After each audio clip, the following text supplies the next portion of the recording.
अस्सलाम वालेकुम स्टूडेंट्स। हम लोग class 9 computer science chapter 1 introduction to system को कवर कर रहे हैं। आज का हमारा टॉपिक है कम्युनिकेशन। कम्युनिकेशन का मतलब होता है इंटरेक्शन करना, बातचीत करना, किसी भी चीज के साथ इंटरेक्ट करना। ये होता है कम्युनिकेशन। तो हमारे सिस्टम को प्रॉपरली वर्क करने के लिए कम्युनिकेट करना लाजमी है। अगर सिस्टम कम्युनिकेट नहीं करेगा तो हमारा सिस्टम भी प्रॉपरली वर्क नहीं कर सकता। Communication and interaction among system components is key to the functioning of a system.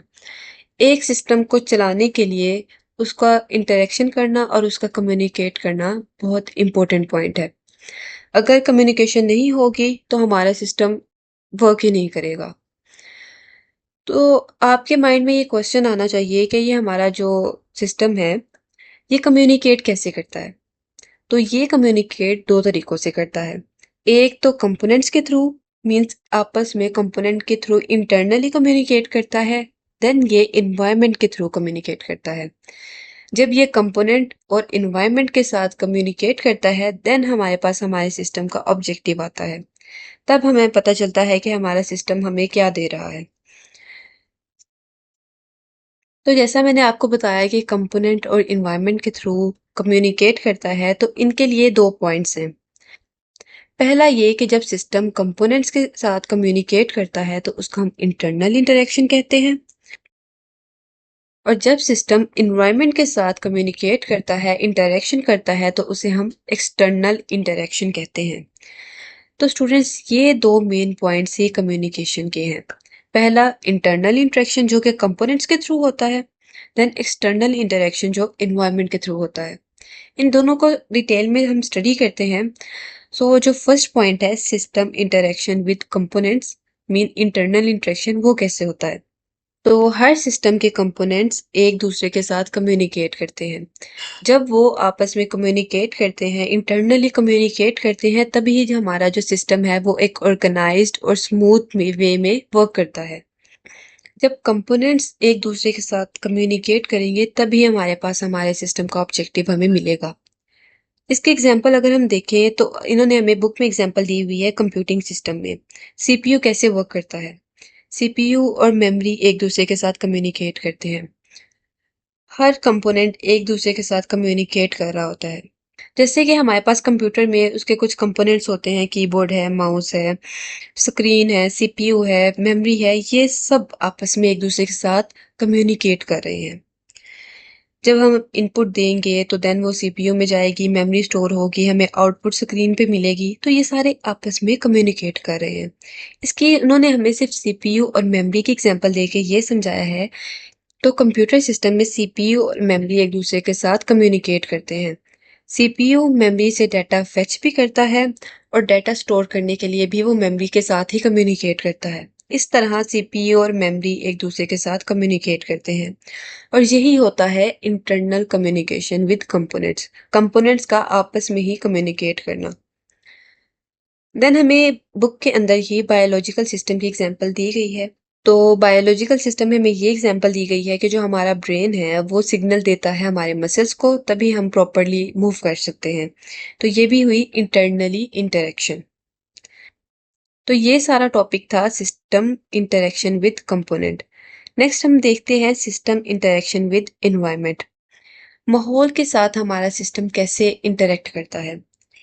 तो हर सिस्टम सिर्फ इंटरनली मींस अपने अंदर ही नहीं इंटरेक्शन करता, बल्कि वो इन्वायरमेंट के साथ भी इंटरेक्ट करता है।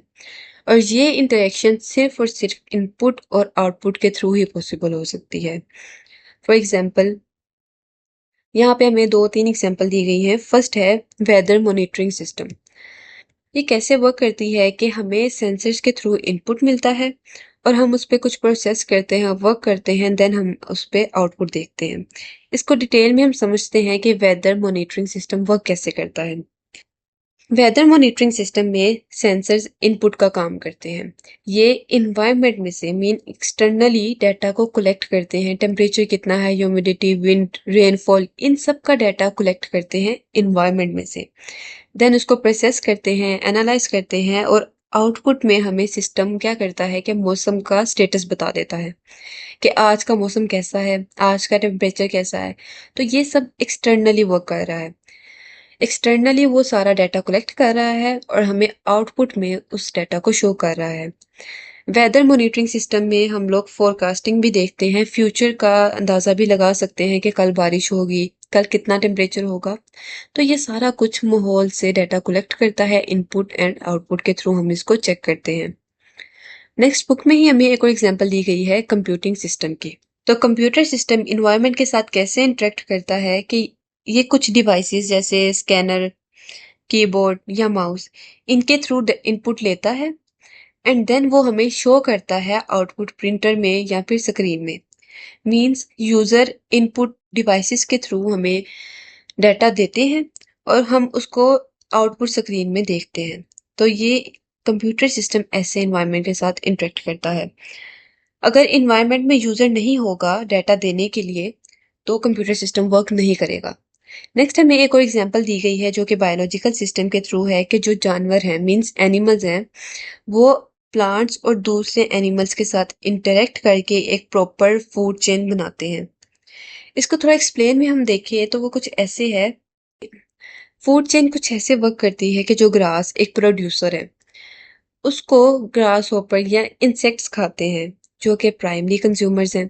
Then in he primary consumers को सेकेंडरी मीन फ्रॉग या स्नेक वगैरह खाते हैं और इस तरह proper food chain externally work करती है। फूड चेन को ज़्यादा डिटेल में स्टडी नहीं किया गया बुक में, सिर्फ एक लाइन में इसकी एग्जांपल दी गई है।